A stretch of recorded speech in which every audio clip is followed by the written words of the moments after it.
Hello, and welcome to Reading with Miss Nickerson. Today we're going to read another story out of Disney's Toy Story storybook collection. Today's story is called Woody's Big Adventure from Toy Story 2. Hey, Woody, ready to go to Cowboy Camp? Andy said. Woody the cowboy doll was very excited about camp. He'd been looking forward to it for weeks. Andy grabbed Woody and Buzz Lightyear the Space Ranger, his two favorite toys. Never tangle with the unstoppable duo of Woody and Buzz Lightyear, he exclaimed, linking the toys' arms together. Just then, there was a loud...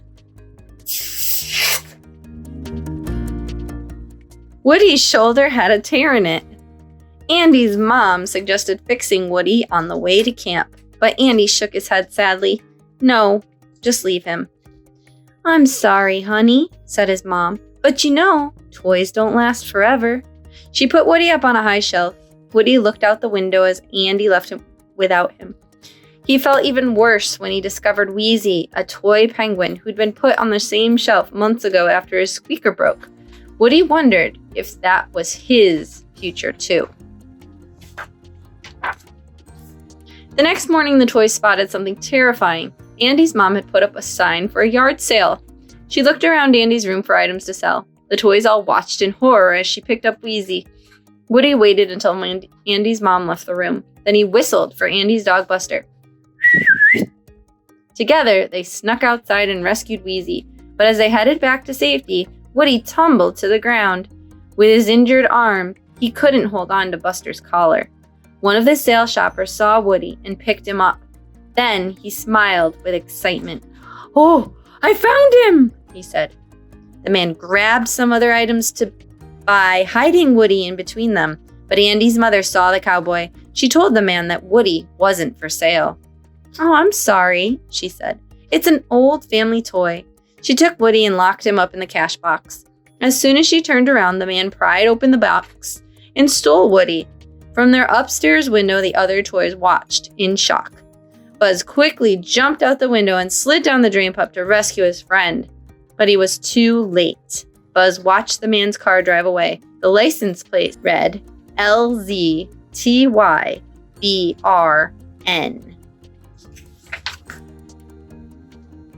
The man brought Woody home and put him in a glass case. Then he put on a chicken suit. You, my little cowboy friend, are going to make me big bucks, the man said. He flapped his wings and walked out. Woody knew the man was the owner of Als Toy Barn. He'd seen him wearing the chicken suit on a commercial for the store.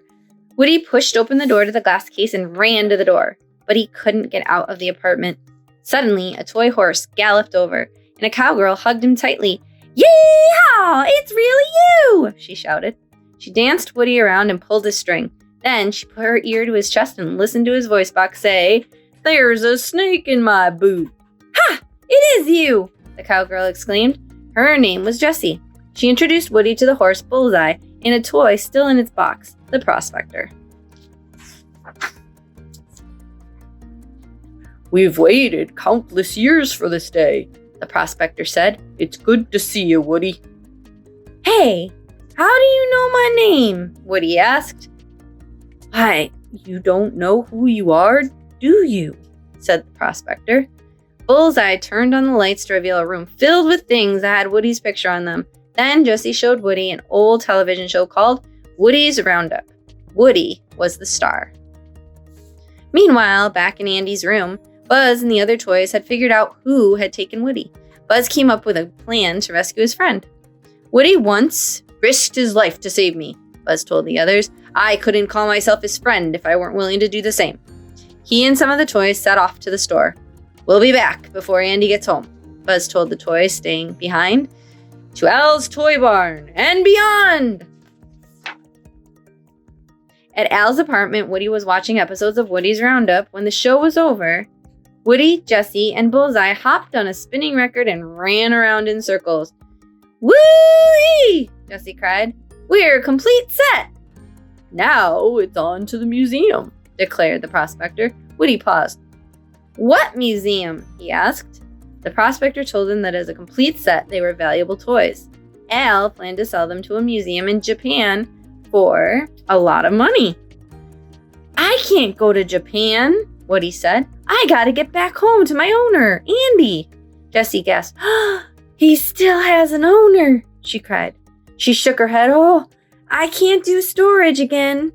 The museum's only interested in the collection if you're in it, Woody, the prospector said.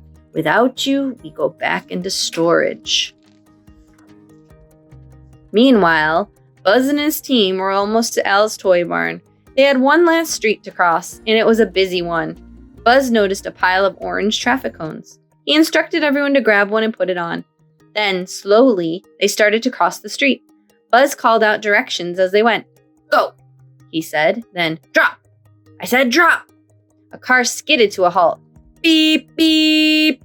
Soon, the street was filled with skidding, honking cars, all trying to avoid the moving cones. Luckily, the toys made it safely.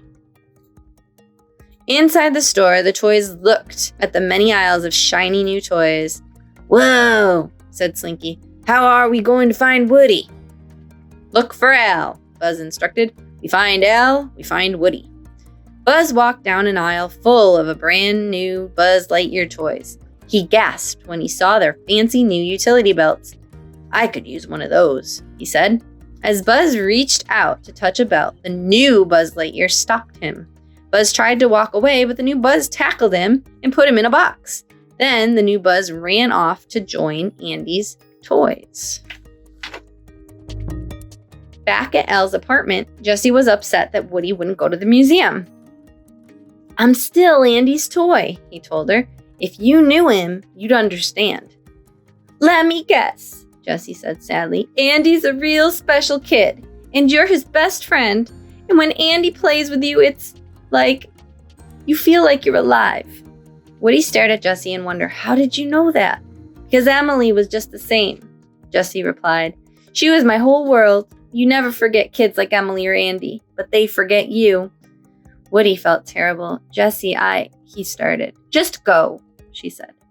Woody turned and walked away. He didn't know what to do. He didn't want to leave his new friends, but he couldn't help thinking about the old ones. Meanwhile, the new Buzz and Andy's toys had gone to Al's apartment building. The new Buzz pulled the grate off an air vent for the toys to crawl through. Come on, he said. You've got no time to lose. Since he thought he was a real space ranger, he tried to fly up to the top floor through the elevator shaft. Luckily, the elevator arrived just in time and carried everyone up on its roof instead. When the toys reached the apartment, they were excited to see Woody. New Buzz grabbed Woody. Slinky wrapped Jessie and Bullseye up in his coils.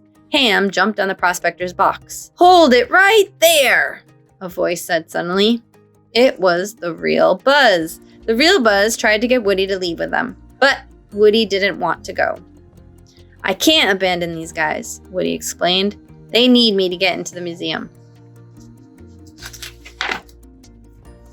Woody told his friends about the old TV show Woody's Roundup. He wanted them to understand. Woody, you're not a collector's item, Buzz cried. You are a toy. This is my only chance, said Woody. To do what? Buzz asked angrily. To watch kids from behind glass and never be loved again? Some life. Buzz turned to leave with the new Buzz and Andy's other toys. Woody looked sadly between the old TV show and Andy's name on the bottom of his boot. He loved Andy, but he didn't want to be forgotten when Andy was all grown up. Wouldn't it be better to be loved by all the visitors at the museum? The end.